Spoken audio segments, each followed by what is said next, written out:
You may not have heard that Mr. Leanord to my left has said that he will come out of retirement to fight Marvin Hagler if Marvin Hagler will fight him. I called my brother. I said, Ray, is that true? He said, yeah. I said, well, who's going to be the warm-up guy? He said, I ain't have no warm-up fight. I'm going straight to him. But the now 32-year-old Hagler wasn't as anxious as before. Undefeated for 11 years, and just 2 victories short of matching the record 14 middleweight title defenses, the veteran champion took his turn to play games. And now there's talk that you might not fight him. Is that true? Well, you know, right now it's really hitting a lot of press. I think basically just has an ego. He's on an ego trip or something. Maybe a little jealous. You know, he's missing the limelight a little bit. But the way that I feel about it, I'm just going to sit back and I'm just going to lick my chops. It just went. Marvin, it took a long time to convince him to take the fight. He didn't need the fight. He could retire. But such was the power of Ray Leanord that once he started banging the drum, everyone was calling out Marvin Hagler. Aren't you going to fight him? The guy's been retired for all these years. You got to fight him. Go to my father said, Marvin, let's fight him, beat him, and go off into the sunset. After that, I really would have said, okay, I achieved everything that I wanted in this boxing life, and now I can retire and live happily ever after. What a great story, you know. That's what I was hoping for.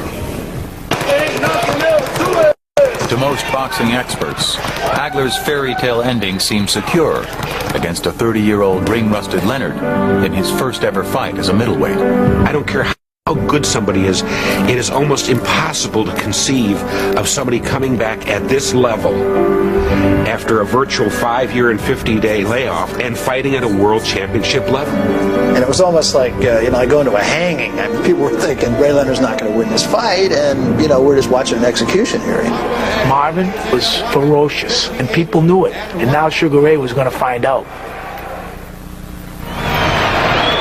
Sugar Ray Leanord making his way out of the dressing room and toward the ring. What must be going through this man's mind? The march to the ring with Ray we realized it was something special going to happen here tonight. You could feel it. The focus naturally is on Ray because he is the question mark. He is the mystery. Ray had said there's a couple of things I want you to do during the course of the fight. He said, I want you to say dip and slide. He said, then I want you to let me know when it's 30 seconds. So he yelled 30 seconds before each round ends, because I will steal that round by throwing a lot of punches. It wasn't until the fighters were actually seeing and the ring walk started that there was this palpable burst of energy that filled the arena. This is the main event of the night. You couldn't help it. You were caught up in the emotion of this fight, and it just took you right with it all the way up into the ring. Sugar Ray Leanord, Marvin Hagler. The first round is going to tell an awful lot of the story of this fight. The first round, Marvin comes out orthodox. Marvin's a southpaw. It's like trick time. I remember sitting there thinking, what on earth are you doing? Leonard is beating Hagler to the punch. Are you kidding me? It's Marvin Hagler fighting Ray Leonard's fight. I realized then that he was just as tight and scared as I was. Where was the Marvin Hagler that came out of the ring like a whirling dervish and absolutely, utterly destroyed Thomas Hearns? Where was he? Marvin Hagler was moving around. He was boxing with Sugar Ray Leanord and losing the rounds. I couldn't believe it. And one thing that is very apparent now is that Leonard is the more confident fighter. I think the way Hagler came out against Leonard was a false attempt to show that I don't even have to box you in my conventional way to beat you. On my card, Barry, Leonard won the first 2 rounds. 30 seconds before the bell would end, all he done that was say 30 seconds, and I would flurry and win that round. 30! It worked like a charm. 30 seconds, boom, round's over.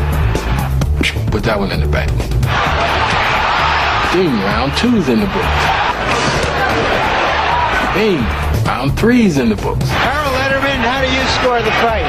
Larry, I've got all 3 rounds for Sugar Ray Leanord. Take this sucker, he'll go for it. Ray Leonard's punches in that fight were louder. It wasn't that they were any more effective than Marvin Hagler's punches. In fact, they absolutely weren't. But they came in bunches. They were pretty flashy. They were easy to see. They were good punches. They weren't just pity patter punches. They were good, solid punches. A few round-stealing flurries is what he's trying to do. You can't win the fight with pitter-patter. Marvin was the aggressor, and I mean, that's what, more or less what I scored on.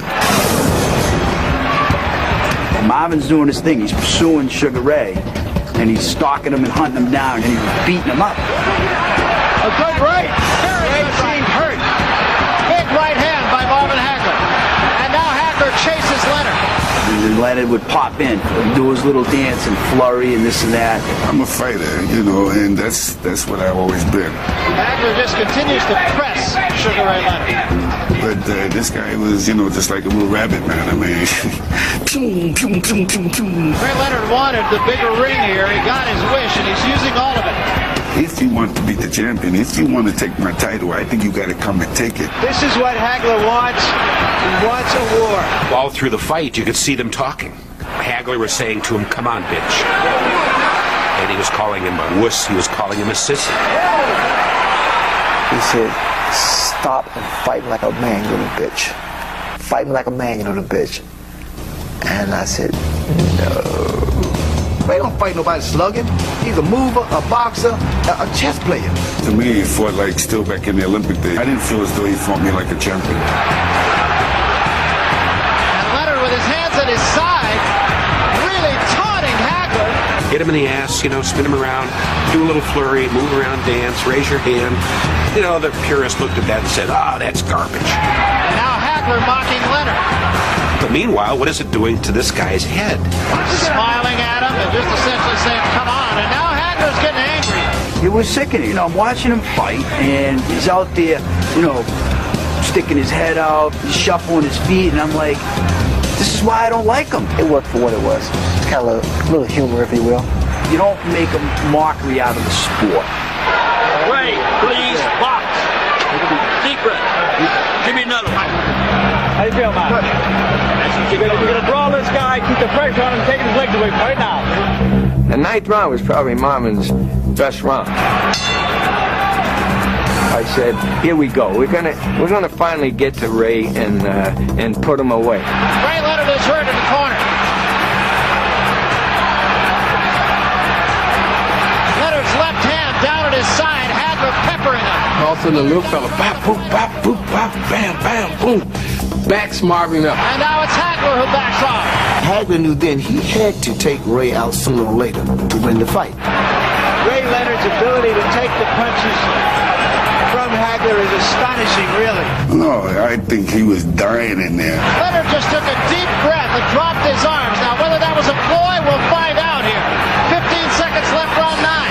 It seemed like every time when I had him going, the bell would ring.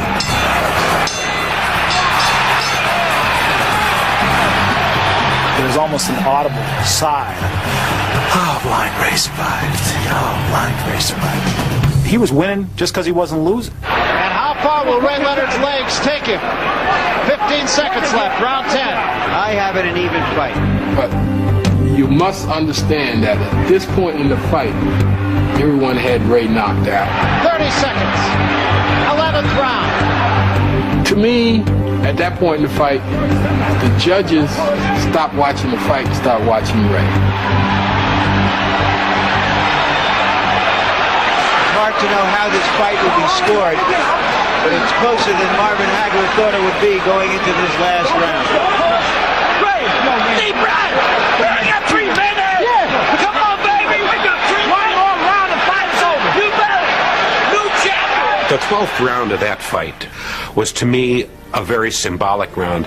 Hagler cornered him every once in a while, would get him on the ropes, but miraculously, just when it seemed he might have Leonard in trouble, Ray would suddenly flurry out of it. But I never saw the crowd turn as much as it turned in that fight. The crowd chanting Sugar Ray. I mean, people that didn't want to be rooting for Ray Leonard were rooting for Ray Leonard at the end. Sugar Ray Leonard captured the audience, captured the judges, he had captured everybody. Off the ropes. Leonard fighting off the ropes.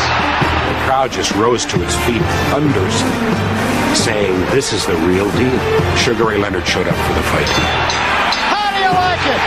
How do you like it? Both fighters think they won the fight. What I saw in Marvin Hagler, which told me that he kind of knew that I won the fight, was when the bell sounded, he just went out dance. Marvin doesn't dance. I was all happy, man. I was like just getting down. You know, I still had so much energy still in me. It was a great fight on both sides, regardless of who wins it. So I went towards him. I said, I kissed him on the cheek. I said, man, you're still a champ to me. You're still a champ to me. And Leonard had told me himself inside the ring, you know, that you beat me, you know, but yet the man still wanted me to the world. I never told him he won the fight. Even if he did, if I thought he did win the fight, I wouldn't say that to him. Ladies and gentlemen, we have a split decision. I thought Marvin won the fight. But when I heard him say split decision, my heart sunk and I said, they're going to steal it. The winner by a split decision and new middleweight champion of the world, Sugar Ray Leanord. Marvin thought that it had been stolen from him because he wasn't as glamorous as Sugar Ray Leanord, as beloved as Sugar Ray Leanord. And Hagler just finally just went like that. And that was kind of my last recollection of him in the ring. Total disgust for the sport that made him marvelous. He told me once that he never put on another pair of gloves in a gym or anywhere else after that fight. He to me is still a champion. I didn't want the belt, I just want to beat him. I thank Marvin Hagler, and thank you. I thought it was good for boxing, Marvin said. But they got sick of seeing my face, and they gave it to the Golden Boy. That proved that I was the true champion. It didn't knock me down, didn't hurt me at all. Come on. I just can't believe it. Thank you, Marvin. Okay? Marvin Hagler could have lost to anyone else. And he would have dealt with it. But for him to have lost to me, of all people,